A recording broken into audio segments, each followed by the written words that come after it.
Imunidades tributárias. Ah, esse é um daqueles temas que o Sebrasp simplesmente adora e que, vamos ser sinceros, derruba muito candidato bom, mas desatento. Mas calma. O objetivo aqui é justamente decifrar esses pontos-chave, as pegadinhas clássicas da banca, para garantir aqueles pontos que fazem toda a diferença na hora da aprovação. O nosso roteiro de hoje é bem direto, bem estratégico. Primeiro, a gente vai cravar a diferença fundamental entre imunidade e isenção. Depois, vamos organizar as imunidades em categorias, o que facilita demais a memorização. Aí, a gente mergulha fundo na imunidade recíproca, tanto na regra geral quanto no caso das estatais, que é pura jurisprudência do STF e despenca em prova. E para fechar com chave de ouro, vamos resolver questões e desmascarar as armadilhas do Sebrasp. Vamos lá? Certo, vamos começar pelo alicerce de tudo. Entender a diferença entre imunidade e isenção não é só importante, é a base para não cair na pegadinha mais manjada de qualquer prova de direito tributário. É o básico que separa quem passa de quem fica pelo caminho.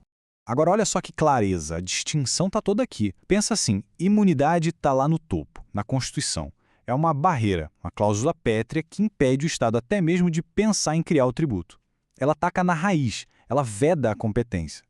Já a isenção é mais embaixo. Ela vem por uma lei comum.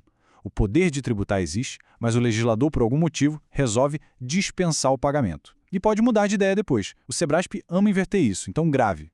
Imunidade impede de nascer. Isenção deixa nascer, mas dispensa o pagamento.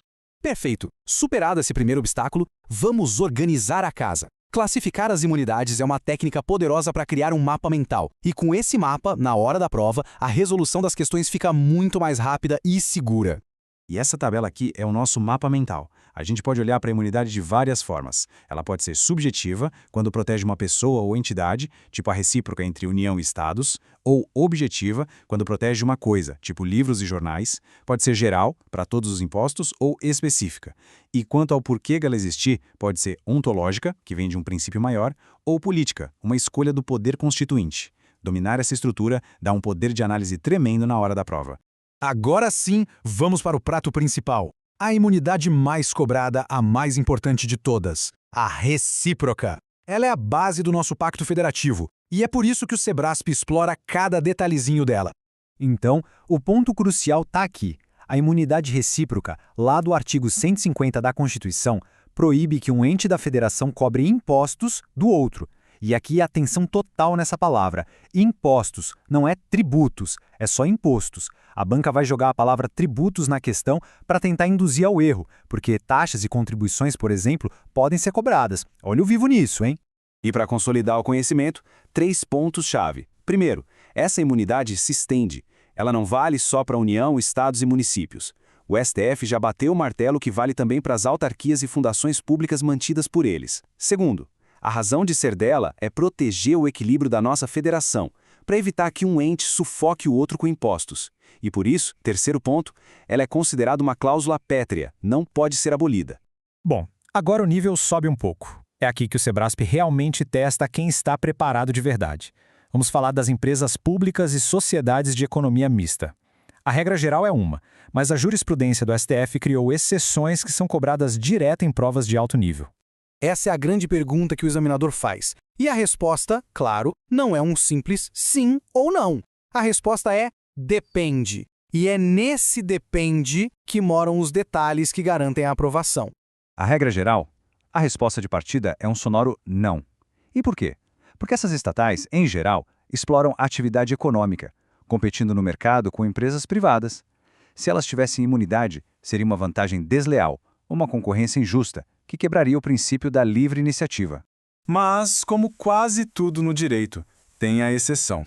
E essa exceção foi construída pelo STF. Algumas estatais podem sim ter a imunidade, mas, e aqui está o pulo do gato, os requisitos são cumulativos. Ou seja, tem que preencher todos eles, sem faltar nenhum.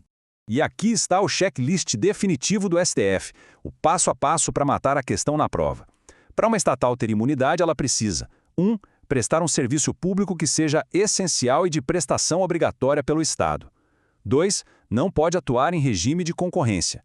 E 3. Não pode visar lucro e distribuir esse lucro para acionistas privados.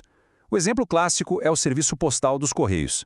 Se falhar em um desses 3 requisitos, já era, não tem imunidade.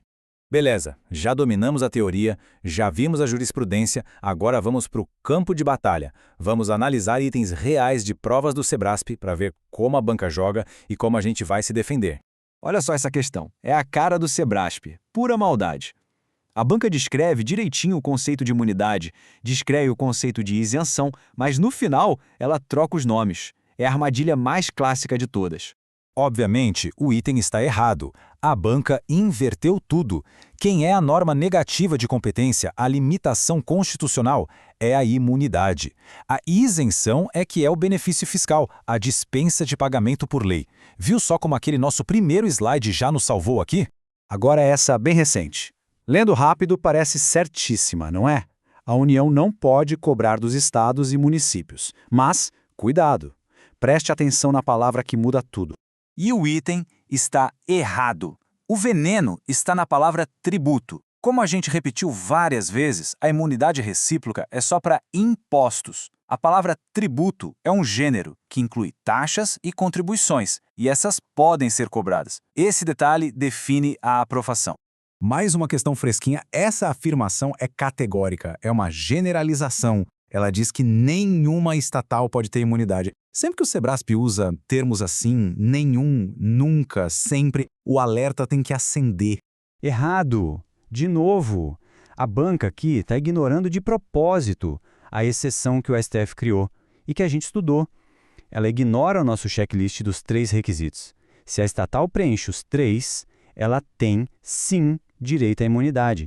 A generalização torna o item incorreto. Então, vamos para o resumo final, a revisão relâmpago para tatuar isso na mente. Imunidade está na Constituição e veda a competência. Isenção está na lei e dispensa o pagamento. Imunidade recíproca vale só para impostos. Estatais, a regra é não ter imunidade. A exceção é para quem cumpre aqueles 3 requisitos cumulativos do STF. Isso tem que estar na ponta da língua no dia da prova. Pronto, a imunidade recíproca está dominada. Mas o universo das imunidades é enorme. Tem a imunidade dos templos, dos livros, dos partidos políticos. E cada um tem suas próprias discussões e pegadinhas no STF. A pergunta que fica é, qual delas vai ser o próximo alvo estratégico nos estudos para deixar a concorrência para trás? O foco contínuo nesse tipo de detalhe é o caminho da aprovação.